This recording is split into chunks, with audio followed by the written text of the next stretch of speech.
I want to go to the professional side.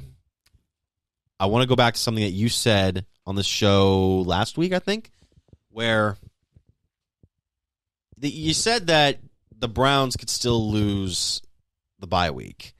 And I said that was insane because technically you're not – because I made the prediction that you're not going to lose during the bye week, and you said they could possibly still have a chance to lose. And I was like, wait, what are you saying? And I know you were joking at the time, but in jest.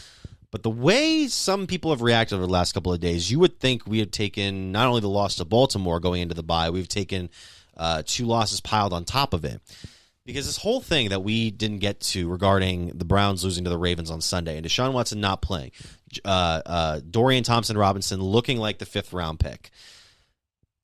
This whole thing where Watson had not practiced throughout the whole week, had barely thrown the ball, but the thought was he's still going to go, And then the conflicting reports that came with that. Then you see late on Sunday, he decided not to play. And it seemed like it was the right decision because the guy just wasn't able to get the ball very far down the field. And I think Kevin Stefanski had it in his mind from 2 years ago with Baker Mayfield playing with a hurt shoulder that it kind of limited him and it limited the Browns' potential for that season. But now we see what Kevin Stefanski said in his Monday press conference. We saw what there was a report, I think it was from Jason Lloyd, that said that some players were miffed that Watson decided not to play, and therefore they had to go in with the 5th-round pick in DTR.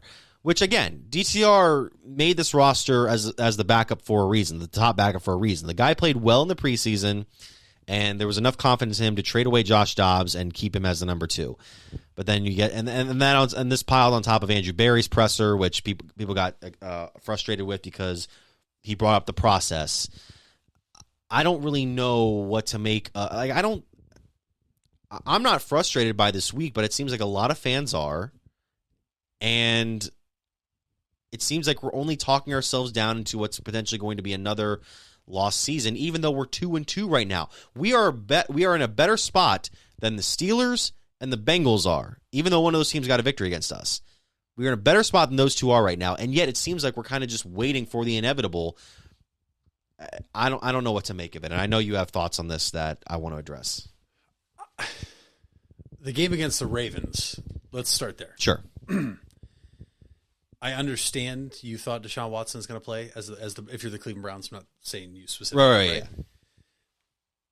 To not have a different game plan for your rookie quarterback, though, was very eye-opening. That was strange. 36 passing attempts.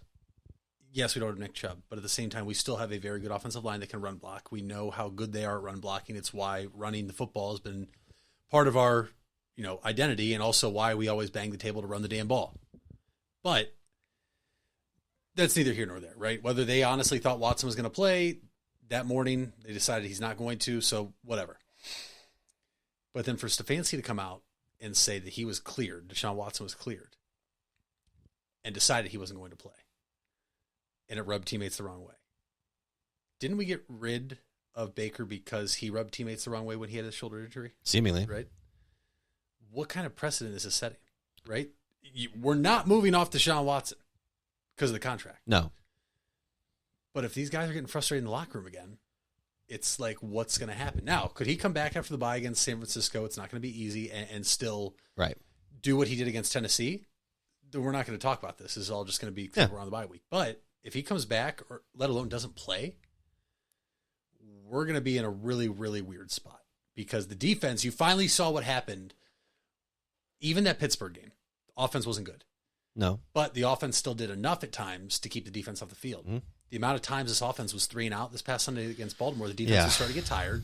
Baltimore finally made the Browns defense look like practically every other defense in the NFL, which was easy to score on. We know that's not the case, but there's something going on here, and I don't like it. And Andrew Berry then with his press conference on Wednesday, I believe, or Tuesday or Wednesday, also then telling the fans to be patient. We've been patient enough. We've been patient far too long.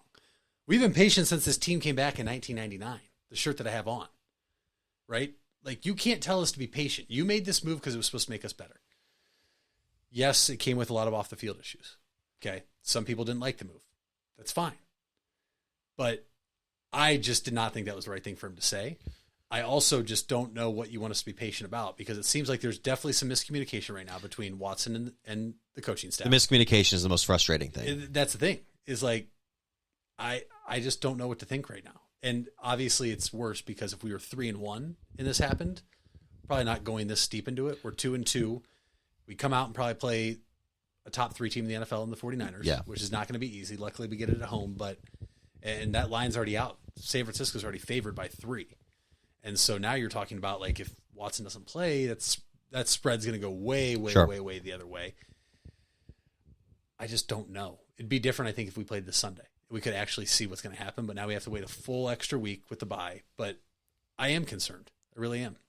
That the bye helps because it gives you time to recover, but and kind of going back to the miscommunication and the thing involving what Stefanski said about Watson is that because we've seen a great improvement from one side of the ball for the team this year in the defense, I think I'm starting to, I should say, I don't want to speak for anybody else. You're starting to see the frustration brewing because when you thought all the problems had been ironed out, we have all of the tools ready to go as a potential competitive football team.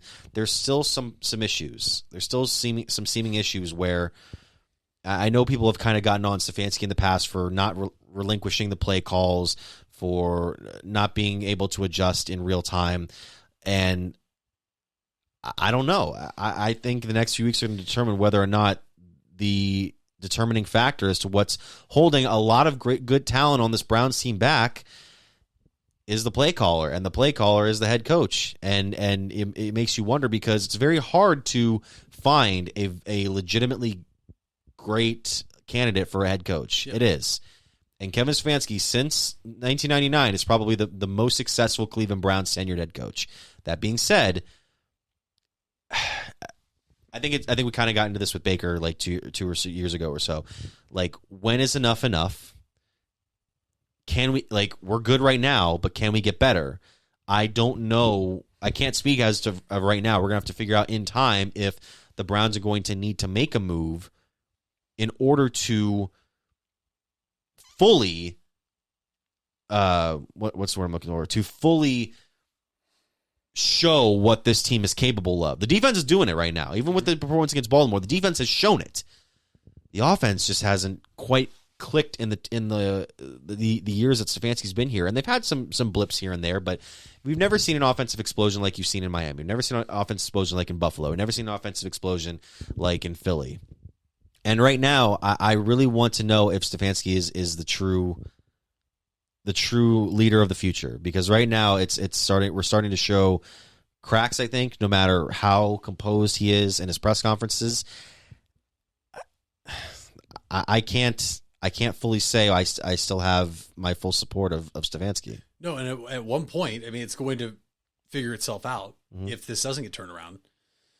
It was Baker, right? Baker is the reason we weren't good, right? Then it was, we had to start Brissett, so, it's not fair. We couldn't. Right. But there's one common guy right now that is following along with some of these issues, and it's Kevin Stefanski, right? If it wasn't Baker, it was the defense, right? How many games did we lose 2 years ago in which the defense was just putrid? Right. And last year, too. If it was, we scored, was it 17 points last year, or 20? Maybe it was 20 points every game last year. We would have had a winning record, made the playoffs, whatever. At some point, though, it's going to go back to Stefanski. And right now, with another potential, I don't want to say fracture, but miscommunication, guys being upset in the locker room, as the coach, you have to have control of your locker room. You're the guy that they look to every day. You're the guy making the calls. You're the guy, for the most part, putting all these players in position. So I don't know. And it's hard for me because I take some of the things from the past with him and the questionable decisions he's made, and nothing's changed. And honestly, my biggest gripe right now is, what is the one thing Kevin Stefanski loves? Okay. And I know we're talking about a bunch of different things right now. Mm-hmm. He loves his tight ends. Sure. So we paid David Njoku. We went out, we got Jordan Akins, and we still have Harrison Bryant. Harrison Bryant has 3 catches this year on 5 targets. Jordan Akins has 3 catches on 4 targets, and David Njoku has 16 catches for 138 yards on 18 targets. Where is this? We got to feed the tight end. I feel like when we had Austin Hooper, he was getting 5-6 targets a game, even if he had the worst run after the catch I've ever seen in my life because he just fell down every time. I don't know what's going on. Your leading receiver is Amari Cooper, as it should be, with 259 yards. Yeah. Elijah Moore, you heard Barry the other day talk about how he's an explosive playmaker. Then throw the ball down the field. Stop putting him in. I like the reverses. I like the end arounds here and there, but like, we got to figure out a way to get these guys the ball through playmakers, right? Mm-hmm. You got to get the ball into your playmakers' hands. Andy Reid, a genius offensive mind.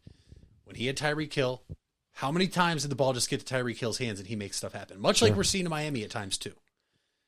Get it into Elijah Moore's hands. I think Elijah Moore is a dynamic playmaker. He is. We haven't seen it, and then it's like there's no leash, right? Last week with the play where he just starts running backwards and trying to outrun everybody, it's like, no, that's a college type thing you could try, maybe, but not in the NFL. It's confusing. It's irritating because as good as we looked against Tennessee to last week with DTR, the no adjustments, same game plan for Watson, it's just bizarre. I haven't been sold on Kevin Stefanski, as most people know who have ever watched this podcast since we started. It's getting harder and harder to defend him, especially when every single press conference is, I got to be better. Yeah. How much longer can you, if I did bad at my job and I said I got to be better for a year, I'm probably fired. How much longer can this guy get away with saying, I got to be better? Put that on me. Like, honestly, it's an honest question. How many times can he possibly say, I got to be better? And then not get better? I love his demeanor as a head coach. I wish that there was more visible success to match that sort of mindset, because his demeanor is one of my favorites in the NFL. Mm-hmm. I just wish that there was more to back that up. And I think it's an organization that doesn't want to show panic because we've shown panic so many times before it. But in doing so, it's kind of like you're trying so hard not to make a mistake, you end up making a mistake anyway. So that's where I'm kind of at right now. And again, we have a bye week, so this is like just us having something to talk about. We go to San Francisco. We play San Francisco at home, so there's the chance to recoup and get back to a winning mark. Although, again, having your bye week into week 5 of the season, that's really tough to play 3 consecutive months of football, and that's not even including potential postseason spots.